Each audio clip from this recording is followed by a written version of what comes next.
Autism పిల్లల్ని, ADHD పిల్లల్ని స్వతంత్రులుగా మార్చడానికి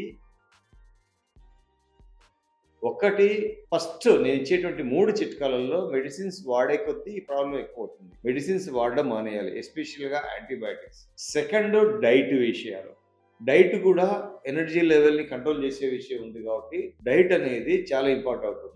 మూడో విషయానికొస్తే హోమియోపతి చికిత్స కంపల్సరీ అవసరం. మీ బాబుకి ఏ మెడిసిన్ వాడుతున్నా సరే, ఎటువంటి పరిస్థితిలో ఉన్నా సరే, ఏజ్ ఎక్కువ ఉన్నా, తక్కువ ఉన్నా సరే హోమియోపతి అనేది చాలా మీకు ప్రభావవంతంగా మీ యొక్క ఆ సిస్టమ్ పైన పనిచేసే బెటర్ చేసే విషయాలే గానీ, మీకు సైడ్ ఎఫెక్ట్ గానివ్వండి, వరస్ట్ చేసే విషయాలు లేవు కాబట్టి, సో ఇటువంటి కండిషన్స్ అవకాశం ఉంది కాబట్టి కంపల్సరీ వాళ్ళకి జీరో మెడికేషన్ సిస్టమ్ చేసుకోవాలి. సో డైట్ విషయంలో కరెక్ట్‌గా ఉండాలి.